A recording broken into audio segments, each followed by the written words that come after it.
ఈ మధ్య అసలు మార్కెట్‌లో టమాటాలు అస్సలు బాగుండట్లేవు. అసలు ఉడకట్లేవు. తోలు మందంగా ఉంటుంది కదండీ! నేనైతే మా దగ్గర అప్పుడప్పుడు కొంతమంది రైతులు తీసుకొచ్చి నాటు టమోటాలు అమ్ముతా ఉంటారనమాట.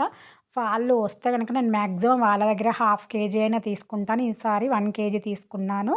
నాటు టమాటాలు చూడంగానే నోట్లో ఊరిళ్ళూరుతాయి. ఇంకా దాంతో పచ్చడి చేసినా, కర్రీ చేసినా, చారు చేసినా ఒక్క 2 టమాటాలు ఏ కర్రీలో అయినా మిక్స్ చేసి వేసినా అసలు ఆ టేస్టే వేరు కదండీ!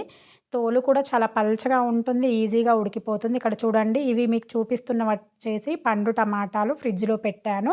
ఈరోజు నేను వాటిని టమాటో పచ్చడి చేస్తాను. నువ్వులు వేసి టమాటో పచ్చడి చేస్తాను. పచ్చిగా ఉన్నటువంటి టమాటాలు ఉన్నాయి కదా! అవి మగ్గాలి అని చెప్పేసి బయటనే పెట్టాను. లాస్ట్ టైం నేను తీసుకొచ్చినటువంటి పండువి తొందరగా పాడైపోయాయి. త్వరగా పాడైపోయినా కూడా టేస్ట్ బావుంటాయి. సో, అందుకే నేను మాక్సిమం టమాటాలు ఫ్రిడ్జ్‌లో పెట్టాను. కాకపోతే పండుగా ఉన్నటువంటి టమాటాలు ఖరాబ్ అయిపోతాయనేసి నేను ఫ్రిడ్జ్‌లో పెట్టాను. రెసిపీ కోసం నెక్స్ట్ వీడియో చూడండి.